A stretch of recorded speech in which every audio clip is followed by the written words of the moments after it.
स्वागत है दोस्तों आपका हमारे JV NCIB मेड सिंपल के चैनल में। दोस्तों आज के इस वीडियो लेक्चर के माध्यम से हम लोग डिस्कस करेंगे अपने थ्योरी यूनिट 35 को, अपनी PVB का, जो कि बेस्ड है पर्सनल फाइनेंस पे। तो चलिए शुरुआत करते हैं इस वीडियो लेक्चर को। सबसे पहला क्रेडिट कार्ड के बारे में समझते हैं दोस्तों। क्रेडिट कार्ड आपको पता ही है कि एक चैनल होता है, ठीक है, क्रेडिट को डिलीवरी का। जैसे मान लीजिए कि जॉन नाम का कोई आदमी है, वो क्रेडिट कार्ड के लिए अप्लाई करता है XYZ बैंक के पास और ये अप्रूव हो जाता है। तो बैंक क्या करती है, उसे क्रेडिट कार्ड देती है। जैसा क्रेडिट लिमिट है दोस्तों, मान लीजिए 55,000 का, 55,000 का। तो 55,000 का क्रेडिट लिमिट जो है जॉन को मिलता है। तो अब बैंक जो है, तो जॉन इस क्रेडिट कार्ड को यूज़ कर सकता है परचेज़ करने में, ठीक है, किसी ऑथराइज मर्चेंट पे परचेज़ कर सकता है वो, और वो भी लिमिट के अंदर परचेज़ करेगा। तो दोस्तों बैंक गारंटी करती है कि मर्चेंट को पेमेंट देगा on the behalf of John, यही बताया जाएगा दोस्तों। फिर बताया जा रहा है कि जैसे मान लीजिए कि जो क्रेडिट कार्ड ट्रांजैक्शन होता है, उसमें जो पार्टीज इन्वॉल्व होते हैं वो कार्ड होल्डर होगा, XYZ बैंक होगा जो कि कार्ड इशूअर कहलाएगा। फिर दोस्तों जॉन कार्ड होल्डर हो गया, XYZ बैंक कार्ड इशूअर हो गया, ABC स्टोर मान लीजिए मर्चेंट हो गया, और वीज़ा और मास्टर कार्ड जो है क्रेडिट कार्ड एसोसिएशन हो गया। तो दोस्तों फिर बताया जा रहा है कि जॉन ने क्या किया, वो जॉन जापान गया, ठीक है, और अपने क्रेडिट कार्ड को यूज़ किया गुड्स को परचेज़ करने में एक स्टोर पे जो कि क्रेडिट कार्ड एक्सेप्ट कर रही है।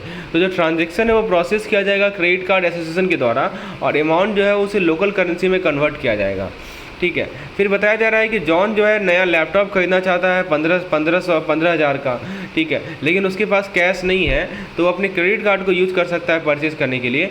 वो दोस्तों बैंक को बाद में पे करेगा इंस्टॉलमेंट में। तो उसके अलावा दोस्तों जॉन क्या कर सकता है कि ATM से कैश विड्रॉ कर सकता है क्रेडिट कार्ड के माध्यम से, यदि उसे इमरजेंसी में कैश की रिक्वायरमेंट है, लेकिन उसे चार्ज किया जाएगा कैश एडवांस फी और इंटरेस्ट जिस दिन उसने विड्रॉ किया। यही बताया जा रहा है दोस्तों कि बेनिफिट ऑफ क्रेडिट कार्ड आपको समझाया जा रहा है। फिर आगे पॉइंट देखते हैं दोस्तों, और क्या क्या बेनिफिट्स है क्रेडिट कार्ड का। तो एक एक चीज़ को मैं आपको एग्जांपल से क्लियर करता हूं, ताकि आपको समझ में आ जाए कि पार्टीज़ कौन कौन से हैं हमारी क्रेडिट कार्ड के बिज़नेस में। उसके अलावा दोस्तों फिर कहाँ विदेश में यदि क्रेडिट कार्ड होगा ले जाएगा, क्रेडिट कार्ड से कैश निकाल सकता है या नहीं निकाल सकता, कैश निकालेगा तो कितना चार्जेस लगेगा, every aspect we are discussing. फिर दोस्तों बताया जा रहा है ATMs के रिगार्डिंग। तो मतलब ये बात दोस्तों कि क्रेडिट कार्ड जो कार्ड होल्डर है ना, वो बाई कर सकते हैं एक्सपेंसिव आइटम को या लार्जर परचेज को, क्योंकि उनके पास क्रेडिट का एक्सेस होता है अपने क्रेडिट कार्ड से। जैसे कोई कस्टमर जो है कि कोई 10,000 का आइटम खरीदना चाहता है, लेकिन उसके पास 5,000 ही पैसा कैश में है, तो क्रेडिट कार्ड को यूज़ कर सकता है अपने परचेज़ को कंप्लीट करने में। उसके अलावा दोस्तों बताया जा रहा है कि क्रेडिट कार्ड जो है मर्चेंट एस्टेब्लिशमेंट को भी बेनिफिट देते हैं। जैसे मान लीजिए कि बहुत सारे कार्ड होल्डर जो है वैसे लोकेशन में प्रीफर करते हैं शॉप करने का जहाँ पे क्रेडिट कार्ड एक्सेप्ट होता है। जैसे मान लीजिए कि 2 स्टोर है जो कि सेम प्रोडक्ट बेच रही है, लेकिन एक क्रेडिट कार्ड एक्सेप्ट करती है और दूसरा नहीं करती है। तो जो स्टोर क्रेडिट कार्ड एक्सेप्ट करती है वो ज़्यादा कस्टमर अट्रैक्ट करेगी, ताकि वैसा कस्टमर जो क्रेडिट कार्ड को यूज़ करे अपने परचेज के लिए। उसके अलावा दोस्तों मर्चेंट एस्टेब्लिशमेंट को क्रेडिट एक्सटेंड नहीं करना पड़ता है कस्टमर को, जो कि अफोर्ड नहीं कर सकते पेमेंट के लिए। तो इंस्टेड क्रेडिट कार्ड के जो इशूअर होते हैं वो क्रेडिट प्रोवाइड करते हैं कस्टमर को, और एज्यूम करते हैं कि रिस्क है नॉन पेमेंट होने का रिस्क है।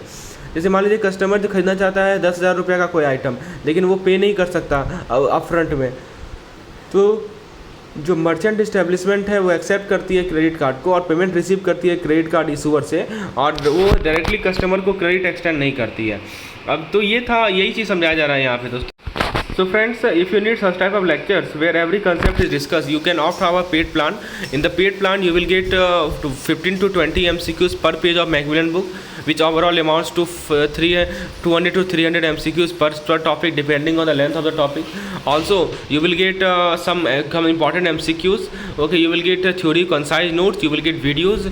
Every aspect is discussed, which is related to your upcoming JIB 2023 examination. For more detail, you can WhatsApp me on the number shown on the screen.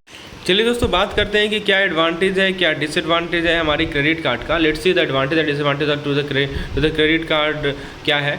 तो सबसे पहला है कन्वीनियंस है, कि क्रेडिट कार्ड जो है क्विक और ईजियर वे है, ताकि आप परचेज़ कर सकते हैं बिना कैश को कैरी किए। ये सबसे बड़ा चीज़ है कि आपको आसान होता है, कन्वीनियंस होता है। This is one of the most important advantage of credit card, ठीक है। उसके बाद दोस्तों और क्या क्या एडवांटेज है क्रेडिट कार्ड का, ये देखते हैं। सिक्योरिटीज़ हैं कि क्रेडिट कार्ड जो है प्रोटेक्शन ऑफर करती है फ्रॉड होने के कारण, चोरी होने के कारण प्रोटेक्शन ऑफर करती है आपको, ठीक है। तो जितने भी इशूअर्स होते हैं उनके पास पॉलिसीज़ होता है दोस्तों, ताकि वो किसी फ्रॉडलेंट चार्ज को क्विकली रिजॉल्व कर सकें। फिर फाइनेंशियल फ्लेक्सिबिलिटी देता है कि यूज़र जो है वो परचेज कर सकते हैं जबकि उनके पास फंड ही नहीं है उस समय पे, ताकि वो बैलेंस को बाद में पे करें। जैसे मान लीजिए कि आप नया स्मार्टफोन खरीदना चाहते हैं जिसका 50,000 दाम है, लेकिन आपके पास कैश नहीं है, तो आप क्रेडिट कार्ड को यूज़ कर लीजिए, परचेज कर लीजिए और उसको मंथली इंस्टॉलमेंट में पे बैक कर लीजिए। डिसएडवांटेज क्या है दोस्तों क्रेडिट कार्ड का, कि डिसएडवांटेज ये है ओवर स्पेंडिंग, ठीक है। यहाँ पे देखिए एडवांटेज और डिसएडवांटेज के बारे में बताया जा रहा है। ओवर स्पेंडिंग एक डिसएडवांटेज है, ठीक है। और फिर दोस्तों बताया जा रहा है कि डिसएडवांटेज में, हाँ यहाँ देखिए नेक्स्ट पॉइंट से जा रहा है कि डिसएडवांटेज में ओवर स्पेंडिंग होता है। क्रेडिट कार्ड जो है आसान हो जाता है कि आप ज़रूरत से ज़्यादा स्पेंड कर लें। फिर फ्रॉडलेंट एक्टिविटी, क्रेडिट कार्ड का फ्रॉड जो है अनऑथराइज चार्जेस हो जाते हैं आपके अकाउंट पे। फिर डेब्ट, इंटरेस्ट जो चार्ज किया जाएगा क्रेडिट कार्ड बैलेंस पे वो बहुत तेज़ी से बढ़ता है, जिस कारण से बैलेंस पे करना बहुत डिफिकल्ट हो जाता है। डेब्ट का प्रॉब्लम है। जैसे मान लीजिए कि आप क्रेडिट कार्ड यूज़ करते हैं ताकि वैसा परचेज़ करने के लिए जो कि आप एफर्ड नहीं कर सकते फुल हर एक महीना में, तो इंटरेस्ट जो चार्ज किया जाएगा रिमेनिंग बैलेंस पे वो आपका डिफिकल्ट हो जाएगा मैनेज करना। फिर दोस्तों यहाँ पे बताया जा रहा है कि रिजर्व बैंक गाइडलाइंस क्या क्या है। रिजर्व बैंक ने गाइडलाइन दिया है बैंकों के लिए, दूसरे फाइनेंशियल इंस्टीट्यूशन के लिए क्रेडिट कार्ड के इशुएंस के रिगार्डिंग, कंडक्ट के regarding, policies for credit card business और KYC के रिगार्डिंग। जो डायरेक्ट सेल एजेंट्स होते हैं या दूसरे एजेंट्स जो होते हैं वो क्या करेंगे, वो सॉलिसिट करेंगे, कस्टमर को सर्विस करेंगे। और बैंक NBFCs वो इंडिपेंडेंटली क्रेडिट रिस्क को एक्सेस करेगी, खासकर उनके लिए जिनका कोई इंडिपेंडेंट फाइनेंशियल मीन्स नहीं है। जैसे मान लीजिए बैंक और फाइनेंशियल इंस्टीट्यूशन कुछ लॉ फॉलो करेंगे, गाइडलाइंस फॉलो करेंगे जब क्रेडिट कार्ड इशू करेंगे, और क्रेडिट वैसे कस्टमर को दिया जाए जो कि कुछ क्रेडिट वर्दिनेस क्राइटेरिया को मीट करे। और जो DSAs होते हैं और दूसरे एजेंट होते हैं वो कस्टमर को हेल्प करेंगे उनके एप्लीकेशन के साथ, और कोई फॉल्स प्रॉमिस नहीं करेंगे, मिसलीडिंग स्टेटमेंट नहीं करेंगे अपने क्रेडिट कार्ड प्रोडक्ट के बारे में। आपको पता होगा दोस्तों DSAs के माध्यम से क्रेडिट कार्ड को बेचा जाता है बैंकों के द्वारा। तो ऐसा नहीं कि आप DSA जो है कुछ फॉल्स प्रॉमिस कर रहे हैं कि नहीं उनका क्रेडिट कार्ड में तो 10% इंटरेस्ट मिलेगा, मतलब सॉरी इंटरेस्ट मात्र 2% चार्ज करती है, तो ऐसा कोई फॉल्स प्रॉमिस नहीं करना है, ये बताया जा रहा है। RBI का गाइडलाइंस है। और बैंक भी जब लोन देगी, जब भी क्रेडिट कार्ड देगी तो वो देख के देगी, उसका जो पॉलिसीज़ है उसको पढ़ के देगी, राइट, ये भी बताया जा रहा है। फिर दोस्तों बताया जा रहा है नेक्स्ट पॉइंट में कि जो बैंक या NBFC है जो क्रेडिट कार्ड इशू करती हैं उसकी जिम्मेदारी बनती है कि एप्लीकेंट की आइडेंटिटी को वेरीफाई करे और इंश्योर करे कि कुछ सर्टेन रिक्वायरमेंट को मीट कर रहा है। जैसे मान लीजिए कि वो इनकम प्रूफ मांग सकती है, रेजिडेंट प्रूफ मांग सकती है, तब जाके क्रेडिट कार्ड की एप्लीकेशन को अप्रूव करें, इसे KYC कहा जाता है, ठीक है। फिर बताया जा रहा है दोस्तों कि टर्म्स एंड कंडीशन जो क्रेडिट कार्ड फैसिलिटी का है वो क्लियरली लिस्टेड होना चाहिए। टर्म्स एंड कंडीशन क्लियरली लिखा होना चाहिए सिंपल लैंग्वेज में, मतलब कस्टमर जो है टर्म्स एंड कंडीशन को समझ पाए बिना किसी लीगल एक्सपर्ट का।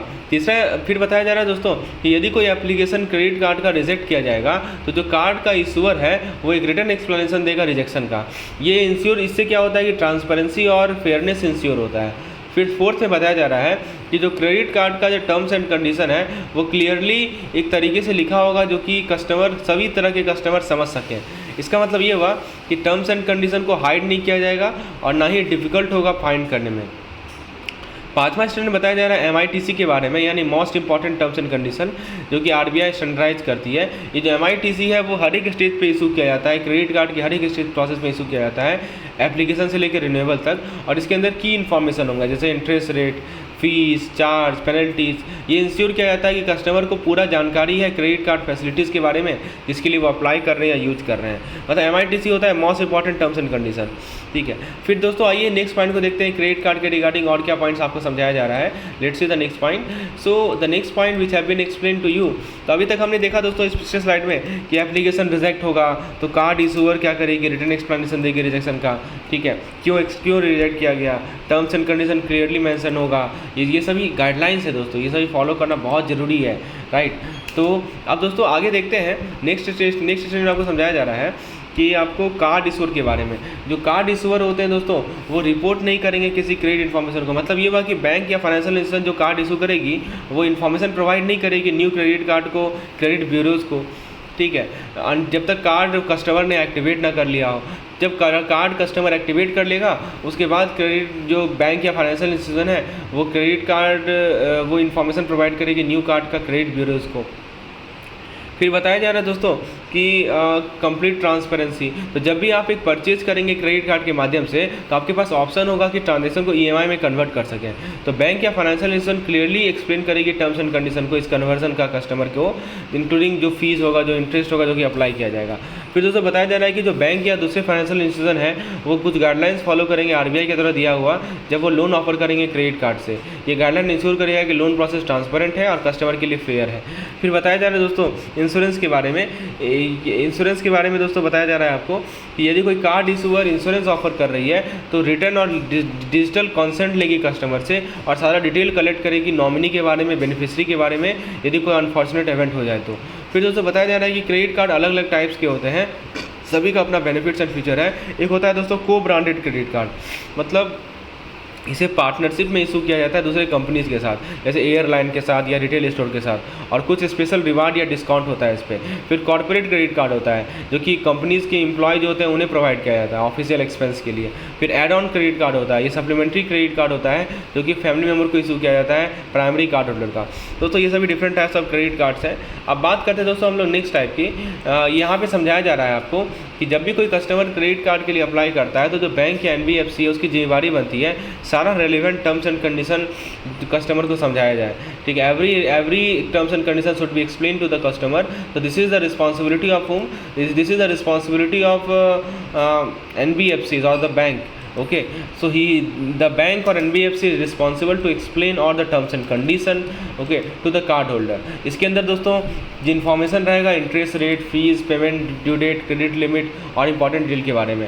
बैंक कस्टमर को एडवाइस करेगी expected time frame for issuing the card. यदि कोई कस्टमर का प्रोफाइल बैंक के रिक्वायरमेंट को मीट करता है तो बैंक इशू करेगी डीएक्टिवेटेड क्रेडिट कार्ड। इसका मतलब कार्ड को दोस्तों यह बताया जा रहा है कि इसका मतलब ये होता है कार्ड अभी तक एक्टिवेट नहीं हुआ है और उसको तब तक यूज़ नहीं किया जा सकता जब तक कस्टमर एक्सेप्ट नहीं करे कार्ड को और स्टेप न ले एक्टिवेट होने का। और फिर बताया जा रहा है दोस्तों कि डीएक्टिवेटेड क्रेडिट कार्ड के बारे में बताया जा रहा है, और जब कस्टमर कार्ड रिसीव करेगा तो केयरफुली रिव्यू करे सारे टर्म्स एंड कंडीशन को ताकि इंश्योर कर सके कि वो उसको जान रहा है कैसे यूज़ किया जाए। ये ज़रूरी है कि ड्यू डेट में पेमेंट करना और ओवर स्पेंडिंग को अवॉइड करना। ठीक है, यदि कस्टमर को कोई क्वेश्चंस हैं, ठीक है, कार्ड्स के रिगार्डिंग, तो टर्म्स एंड कंडीशन के रिगार्डिंग, तो बैंक को पूछ सकता है क्लैरिफिकेशन के लिए। बैंक की जिम्मेदारी बनती है सारा ट्रांसपेरेंसी इंक्लूड करना। अब देखिए नेक्स्ट पॉइंट को समझते हैं। नेक्स्ट पॉइंट में क्या क्या इंपॉर्टेंट पॉइंट समझाया जा रहा है, बहुत इंपॉर्टेंट पॉइंट है दोस्तों क्रेडिट कार्ड्स के रिगार्डिंग। तो इसमें आपको बताया जा रहा है दोस्तों कि 2 फैक्टर ऑथेंटिकेशन, जिसको हम लोग 2FA कहते हैं, तो 2FA के बारे में समझाया जा रहा है। What is 2 factor authentication, this is very important to understand. दोस्तों 2 फैक्टर ऑथेंटिकेशन का क्या मीनिंग होता है, let me talk about 2 factor authentication in detail.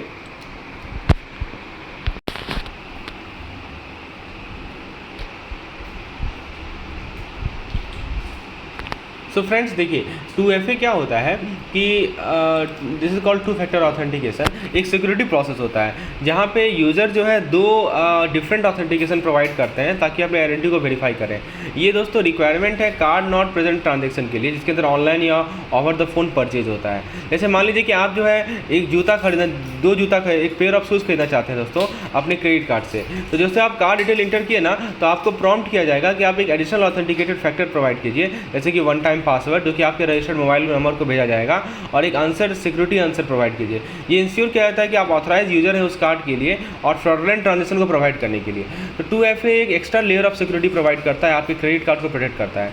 फिर दोस्तों बताया जा रहा है कि यदि कोई चेंजेस हुए हैं टर्म्स एंड कंडीशन में आपके क्रेडिट कार्ड से तो बैंक आपको कम से कम 45 दिन पहले तो इन्फॉर्म करेगी ही करेगी। ठीक है, जो भी चेंजेस हुए हैं, जो भी बदलाव किए गए हैं आपके क्रेडिट कार्ड के टर्म्स एंड कंडीशन में, ये बैंक की जिम्मेदारी है कि आपको 45 दिन पहले जानकारी दे देगी हाँ कि हमारे आपके कार्ड में ये सब चेंजेस हुए हैं। Right, this is the responsibility of the bank. Right, so यदि मान लीजिए कि बैंक डिसाइड करती है कि इंटरेस्ट रेट को चेंज करें, ठीक है, या दोस्तों इंटरेस्ट रेट को चेंज करेंगे तो बैंक डिसाइड करती है कि इंटरेस्ट रेट या बिलिंग साइकिल को चेंज करने का, ठीक है, तो ठीक है चेंज करेगी, लेकिन दोस्तों वो आपको इन्फॉर्म करेगी कब तक, आपको इन्फॉर्म करेगी दोस्तों 45 डेज़ पहले कि जब से चेंज होगा तब से। इससे आपको इनफ टाइम मिल जाता है ये डिसाइड करना कि आप क्रेडिट कार्ड को कंटिन्यू करना चाहते हैं कि नहीं करना चाहते हैं। दोस्तों फिर बताया जा रहा है कि यदि आप क्रेडिट कार्ड रिसीव करें, क्रेडिट कार्ड का बिल आपको मिला जिसमें इनकरेक्ट चार्जेज है या ट्रांजैक्शन है, तो आप कंप्लेंट बैंक के पास कर सकते हैं।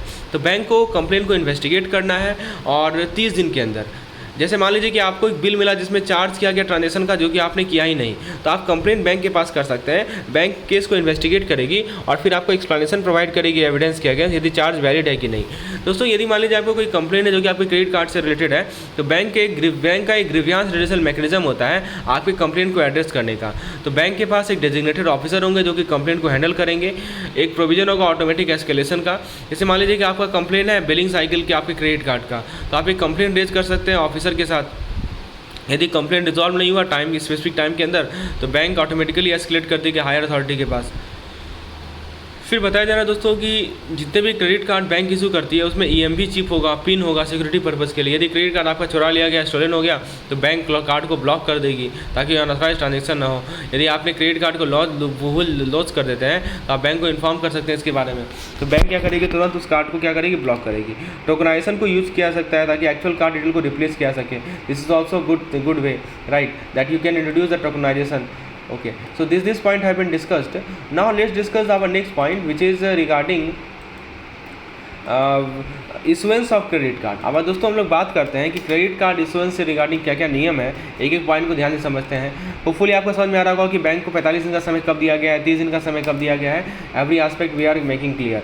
सो नाउ लेट्स सी कि हमारा ये तो मैंने आपको बता दिया 45 डेज़ वाला कंसेप्ट। फिर दोस्तों बताया जा रहा है कि बैंक जो है क्रेडिट वर्दनेस कस्टमर को एक्सेस, मतलब जब भी क्रेडिट कार्ड इशू करेगी बैंक देखेगी कि कस्टमर क्रेडिट वर्दी है कि नहीं। मतलब बैंक चेक करेगी क्रेडिट कस्टमर की क्रेडिट हिस्ट्री को, उसके इनकम को या दूसरे रेलिवेंट इन्फॉर्मेशन को, ये पता लगाने के लिए कि वो अपने क्रेडिट कार्ड बैलेंस को पे कर पाएगा नहीं कर पाएगा। यदि पर्सन का गुड क्रेडिट स्कोर है, स्टेबल इनकम है, तो वो जो है अप्रूव किया जाएगा क्रेडिट कार्ड के लिए।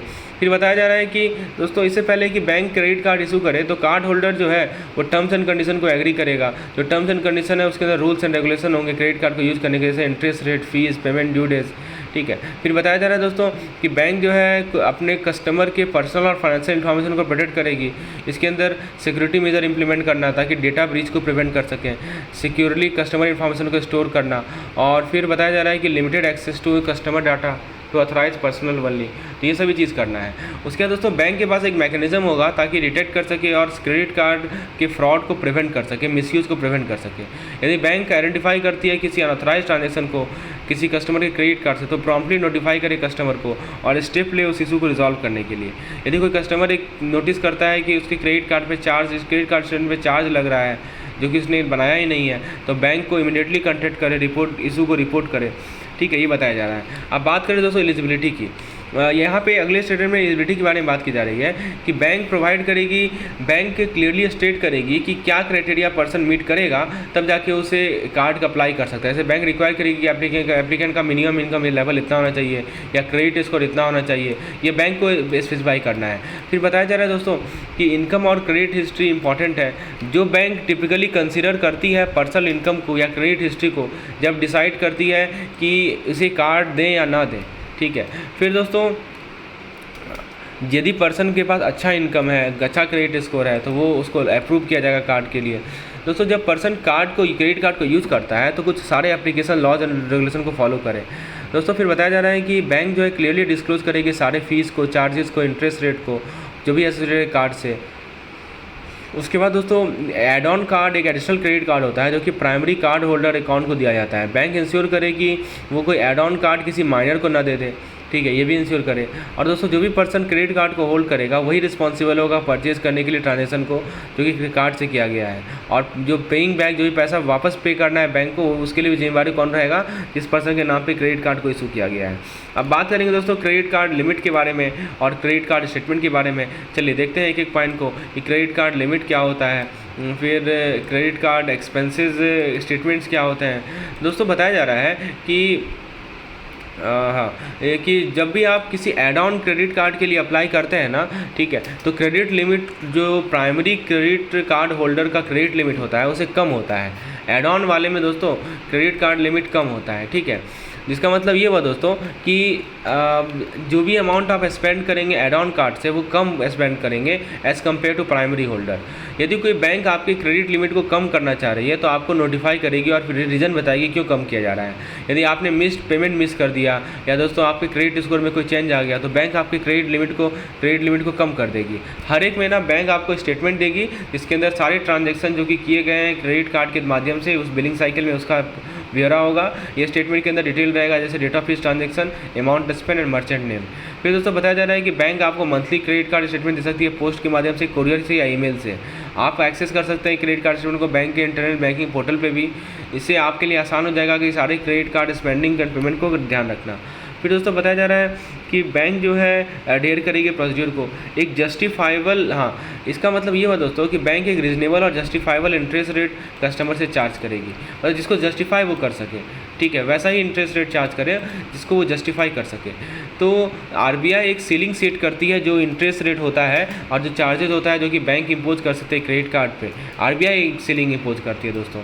और जो सीलिंग होता है दोस्तों वो इसलिए होता है कि बैंक कहीं कस्टमर से बहुत हाई रेट ऑफ इंटरेस्ट, मान लीजिए कि कोई बैंक के interest rate 30% per annum charge कर रही है क्रेडिट कार्ड यूजर का, लेकिन आरबीआई का जो सीलिंग है वो 18% ही है। तो इस केस में बैंक को अपना इंटरेस्ट रेट घटाना पड़ेगा ताकि आरबीआई का रेगुलेशन को कंप्लाई कर सके।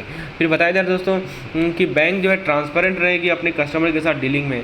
जब भी वो फ्री क्रेडिट कार्ड ऑफर करेगी, ठीक है, वो क्लियर रहेगी इंटरेस्ट रेट जो चार्ज करेगी। तो बैंक भी कभी कभी फ्री क्रेडिट कार्ड ऑफर करती है कस्टमर को, मतलब वो उसमें मेंशन नहीं करती है कि कुछ हिडन चार्जेस भी हैं, कुछ फीस भी हैं जो कि कार्ड पे लिए जा रहे हैं। तो ये जो ट्रांसपेरेंसी का लैक है वो आरबीआई के रेगुलेशन का वायलेशन होगा। फिर दोस्तों बताया जा रहा है कि बैंक एक्सप्लेन करेगी कस्टमर को कैसे वो फाइनेंशियल चार्जेस को कैलकुलेट करे क्रेडिट कार्ड के यूजेस पे। जैसे मान लीजिए कि एक बैंक 10,000 रुपये का चार्ज कर रही है कस्टमर को क्रेडिट कार्ड पे, जिसका इंटरेस्ट रेट है 24% पर एनम। तो बैंक एक्सप्लेन करेगी कस्टमर को कैसे वो 2400 रुपये की फाइनेंशियल चार्ज पे आई और सारा एग्जांपल देगी कि how finance charge are calculated. फिर दोस्तों बताया जा रहा है कि बैंक जो है कस्टमर को इनफ टाइम देगी अपने क्रेडिट कार्ड पेमेंट करने का, इससे पहले कि इंटरेस्ट चार्ज किया जाए अनपेड बैलेंस पे। जैसे मान लीजिए बैंक क्रेडिट कार्ड स्टेटमेंट भेजी कस्टमर को, हर एक महीना के 10 तारीख को क्रेडिट कार्ड स्टेटमेंट भेज देती है, तो बैंक कस्टमर को कम से कम 15 दिन का समय देगी उस स्टेटमेंट से, ताकि कस्टमर पेमेंट कर सके इसके पहले कि इंटरेस्ट चार्ज अप्लाई हो। यदि कस्टमर पेमेंट कर देता है ड्यू डेट से पहले तो उसको इंटरेस्ट रेट चार्ज नहीं किया जाएगा आउटस्टैंडिंग बैलेंस पे, यही बताया जा रहा है दोस्तों।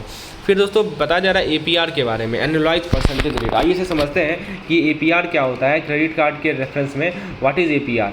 सो every aspect we are discussing regarding credit card. तो एपीआर क्या होता है दोस्तों, आइए समझते हैं।